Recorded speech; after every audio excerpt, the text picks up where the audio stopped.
One day, when I was at the Click Team homepage, I was looking at the featured games section and found a game titled Ghosthouse. It was the #1 game for this month. The weird thing is, the screenshot beside the title of the game didn't load. I refreshed the page, and it still didn't load.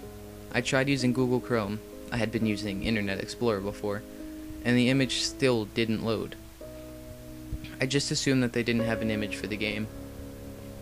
Upon clicking the download link, it came up with a dialog box with only an executable file named Ghosthouse.exe.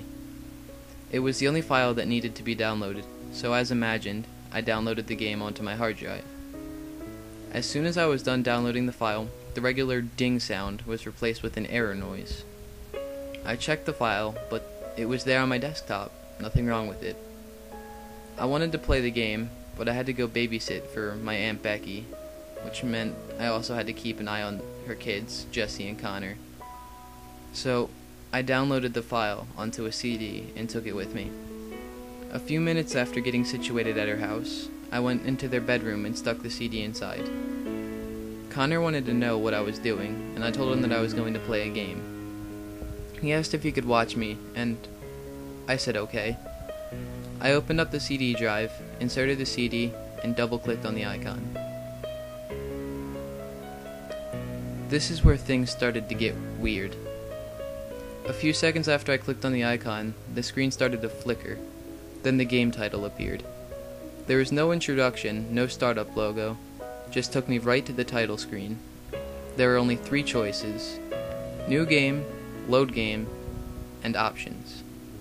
I checked the options, and there was only 3 settings there: Sound, Music, and Exit. The sliders to adjust the volume didn't work at all, so I could only press Exit. The load function didn't seem to work at all, and at last there was only one option left: New Game. I pressed space and it threw me right into the game with no story at all. The gameplay was just a first-person shooter where you had to shoot down all the ghosts and escape alive. There was a ghost counter and a life bar. As for the graphics, they were black and white, but 3D. It was actual 3D, not Wolfenstein 3D. It was the graphics you would see on a PlayStation game. There really wasn't much else to say, except for this one room. It was packed with ghosts, probably like 8 to 10 in it. I was getting the crap beat out of me, my life bar going down by 1 bar every second. Soon, I was dead. It read, "Game over," in a bloody, illegible font. Then the computer gave me a blue screen. There was no white text on it, just a light blue, glowing screen. I got disgusted and decided to turn the computer off. Before doing so, Connor told me to look at the screen. It was black, and I could hear a low-pitched buzzing sound coming from the computer. But that wasn't possible. They didn't have any speakers. Then on the screen we saw a picture of someone's face, but the picture is broken into pieces and scattered all over the screen. The buzzing was now high, which made me and Connor jump back. It did this about 3 times before the end of this video. It showed white text saying nothing was found. As for the face, it looked a little bit like Jesse's, but it was hard to tell. Me and Connor stared at each other for a few seconds, then went out into the other room, shocked. A few weeks later, I got a call from Aunt Becky's house.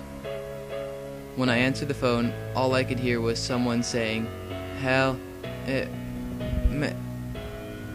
sounded a lot like Connor. I went to their house as fast as possible. They lived a few blocks away from me, so they weren't that far away.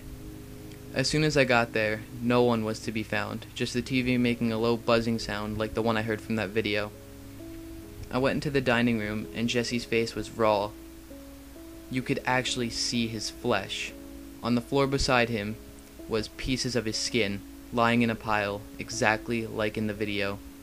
Right after seeing that, the computer then made a high-pitched buzzing noise, which almost made me crap my pants. I decided to call the cops. I called 911, and they immediately came over. I was waiting outside, and when they finally arrived, I ran to the officer telling him what had happened. He ran inside and found nothing. He gave me a warning not to pull a stunt like that again, or I'd be in big trouble.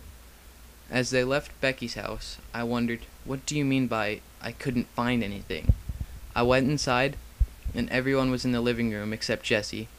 I asked where he was, and Becky simply replied, I don't know. I haven't seen him ever since that one night when you came over to watch the kids.